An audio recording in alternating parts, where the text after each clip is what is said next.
Half of this will be live and half will be in viral until 11 PM tonight. I will signify when that point is. Tony, do you want to get us underway? Hi, Gav. How are you? How's it going? Yeah, good, thank you. Good. It would appear after the last few games that you're the undisputed number one now. Is that how you're seeing it? I mean, like I mentioned before, every time I come in I just focus on trying to be the best in training and improve myself in every way, and whenever I get the chance on the pitch to try and prove that I'm the right decision to be playing, and that's all I can do. You've got some terrific competition though from Qualifier and Mark. Yeah, definitely. Like you see, even just in training today, the quality of the three keepers, we feed really well off each other. Like you said, we're all quite young and we're all still learning, and it's a brilliant group to work with. When you look back at the last window, how would you assess it?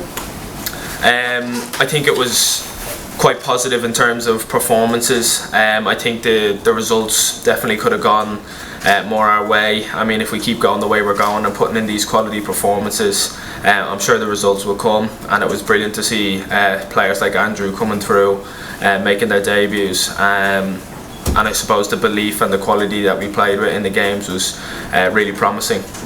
Even though the result didn't go our way in the end, the performance against Portugal was pretty memorable, and for you, the penalty save. Did you get much reaction when you went back to your club?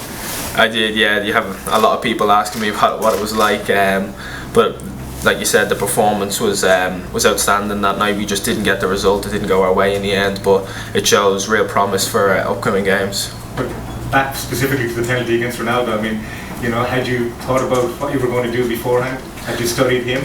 Yeah, so before every game I look at penalty takers, and I'd spoke to Dean Kiley before the game if it was Ronaldo or Fernandes that was going to take it, and the different run-ups that they might have and what side I was going to go to depending on his run-up, and I stuck to my gut and I was able to make the save, which was brilliant. And I suppose it particularly impressed your Manchester City colleagues. Yeah, so it was very nice to be able to do it in front of some of them, just, you know, make that even more bit special. Well, best of luck for this week. Thank you very much. Go ahead, Havard. Gavin, have things changed for you since those sort of high-profile performances for Ireland? Have you been recognised more? Are people judging you differently? I'm not too sure. I don't really think about that too much. I just try to focus on my own game, and I mean, the most important thing after that game was to back it up, because I suppose at that moment, it's as much as it's special, it doesn't mean anything if you can't go and then put in some performances at your club. So that's what I was most focused on. So I was happy I was able to perform quite well in my recent games. And in terms of the game at the weekend against Azerbaijan, obviously the group has gone, qualification's gone. So what are Ireland playing for? I mean, every time you step on the pitch, you play to win. That's the main focus. And for us as a group, I suppose it's to show progress from where we've come from. I mean, like I said, I think we showed that in the previous games we played in the last window, and we're just going to look to build on those performances with some of the tactical work we've been doing, and with, more importantly, results. You talk about results. The best performances have often been against the top teams, and disappointing against the teams that arguably you're expected to win, the likes of Luxembourg and Azerbaijan as well. Have you looked at that as a group, and is there a reason behind that, do you feel? Yeah, we have looked at that, and we've mentioned it in meetings, and we've noticed that when we've had a lot more of the ball, we've struggled a bit, and inside we're trying to rectify that and see how we can, you know, improve in games where we have more of the ball and be more of a threat to those oppositions. Without giving too much away, what does that entail then, being better with the ball? I suppose there's some tactical stuff, but also just bringing that intensity. When you have a lot of the ball and a team's putting 11 men behind the ball, sometimes it can start to get a bit slow and a bit laboured, and just increasing the tempo and the intensity. I think that's one of the most important things when you have a team that's just looking to sit back and break. And as a keeper, can you almost set the tempo from the back sometimes?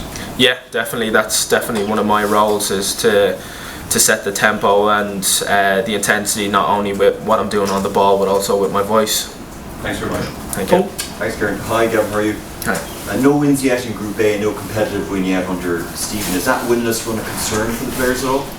Not at all, because I see massive progress over the last few games, and I see where we're going as a group, and I feel that's what a lot of the other players think. They can see the progress we're making with a lot of the young lads that are coming through, and how brave we are in terms of playing, and we've just not got rewarded for that. But I'm sure if we continue to play how we have played, and if we continue to build on what we've done, the results will come. You're obviously not based here, you're based in the UK, but are you aware of the debate here between people who want Stephen Kinney to continue the job and people who want him to be moved on? And what would your reaction, what would your advice to be to those people who say he should be removed from the job?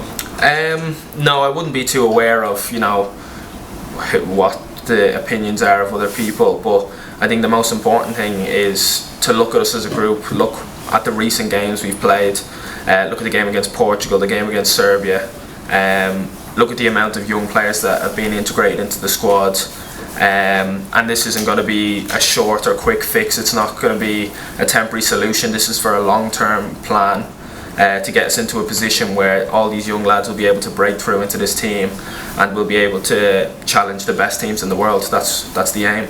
And just finally, just looking back, and you reviewed the previous game against Azerbaijan. What happened the last day? What do you need to rectify to win the next day? So just obviously we've only been in a day now. We've briefly spoken about that. There's some tactical stuff that we can work on, and we've spoken about that within the group. But like I mentioned before, with the intensity and aggression of the press, but also when we have the ball, I think if we perform anywhere near the levels we played against Portugal and Serbia, the results should go our way. Just a couple of questions each for the live section. Gavin, if you want to continue that. Gavin, you're evidently a pretty confident guy, but at the age of 19, did you ever think that regular senior Irish international career will be happening for you this quickly?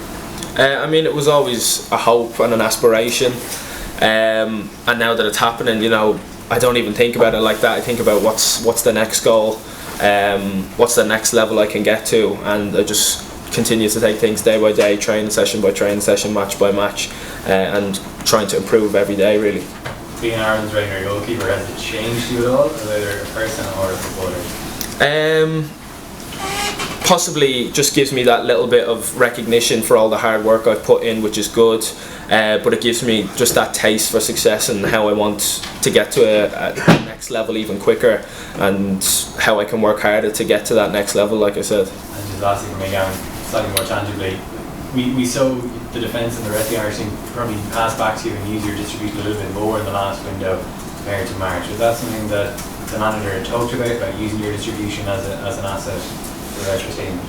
I don't think it was a major talking point, but I suppose when you're playing against teams that we were playing against, Portugal and Serbia, and they're such high pressing teams, and I was comfortable with the ball, I think the players recognised that and they could just use me as an outlet, which I was more than happy to do.